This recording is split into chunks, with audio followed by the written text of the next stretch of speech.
নমস্কার। আজ ৩রা জুলাই শুক্রবার। জেনে নেব আজকের কিছু বিশেষ খবর। আমাদের ভিডিও ভালো লেগে থাকলে চ্যানেলটি সাবস্ক্রাইব করে দেবেন আর ভিডিওটিতে লাইক করে শেয়ার করে দেবেন। চলুন শুরু করা যাক। বাবা মা তুলে ওসিকে আক্রমণ, পুলিশি হাজরার দিনও বিতর্কে হুমায়ুন। বিতর্ক যেন পিছু ছাড়ছে না রেজিনগরের বিধায়ক হুমায়ুন কবিরের। এবার তলব নিয়ে বলতে গিয়ে শান্তিপুর থানার ওসিকে বাবা মা তুলে আক্রমণ করলেন তিনি, জানিয়ে নতুন করে দানা বেঁধেছে বিতর্ক।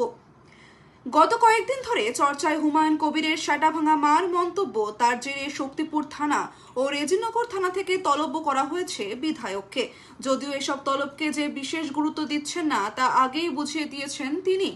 আজ শুক্রবার শক্তিপুর থানায় হাজিরা দেওয়ার কথা তার, তবে আগেই হুমায়ুন জানিয়েছিলেন যাবেন না তিনি। এদিন আরও এক ধাপ এগিয়ে শক্তিপুর থানার ওসিকে বেলাগাম আক্রমণ করলেন তিনি।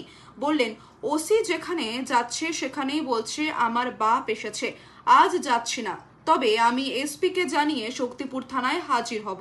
আমার নতুন বাবার সঙ্গে দেখা করতে যাব, প্রয়োজনে মাকে নিয়ে যাব, তার স্বামীকে চিনতে পারবে কিনা দেখব। চলুন জেনে নেওয়া যাক পরের খবরটি।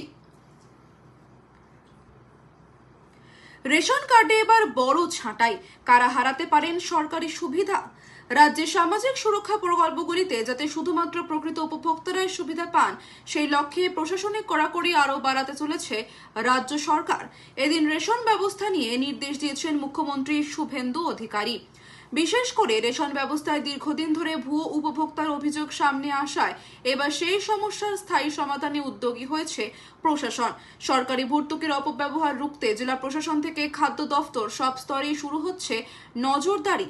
বৃহস্পতিবার নবান্নে আয়োজিত প্রশাসনিক বৈঠকে মুখ্যমন্ত্রী রেশন ব্যবস্থার স্বচ্ছতা নিয়ে বিস্তারিত আলোচনা করেন। আধিকারিকদের উদ্দেশ্যে মুখ্যমন্ত্রী স্পষ্ট ভাষায় বলেন, রেশন কার্ড ক্লিন করতে হবে, ভুয়ো রেশন কার্ড বাদ দিতেই হবে। এরপর তিনি আরো জানান, যারা রেশন পাওয়ার যোগ্য নয় তারা কোনোভাবেই আর পরিষেবা পাবেন না। চলুন জেনে নেওয়া যাক পরের খবরটি।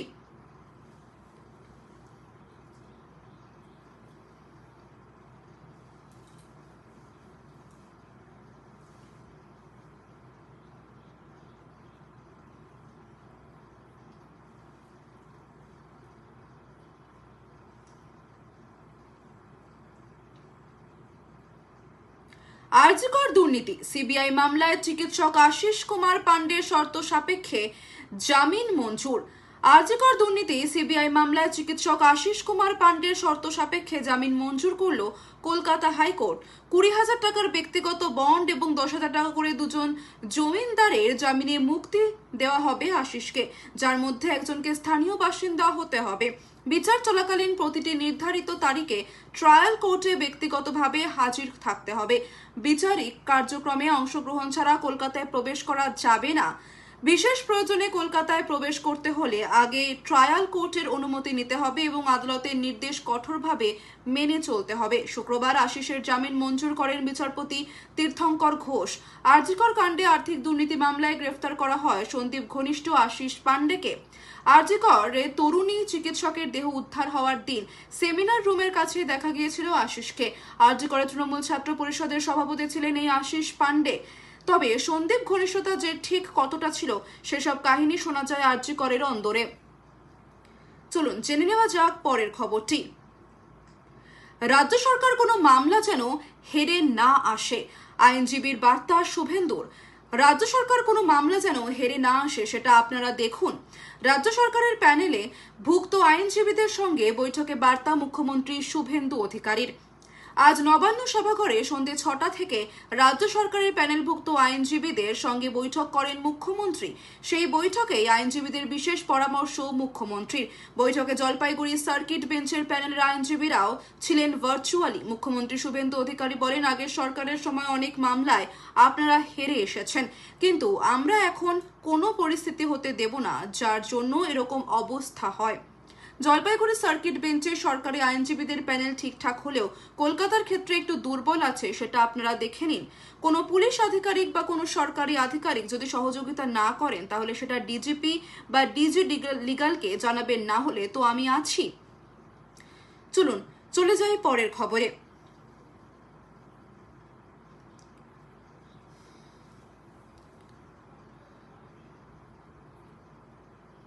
তদন্তের নামে এলাকা পরিদর্শনের শওকত, রাস্তার দুপাশে জনতার ঢল।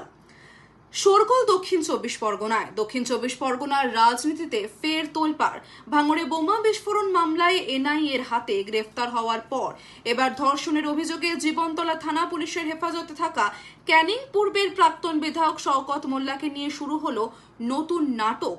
বৃহস্পতিবার বিকেলে পুলিশের নিরাপত্তা বলয়ের মধ্যে শওকতকে এলাকার বিভিন্ন জায়গায় নিয়ে যাওয়া হয়। কি কারণে এই এলাকা পরিদর্শন?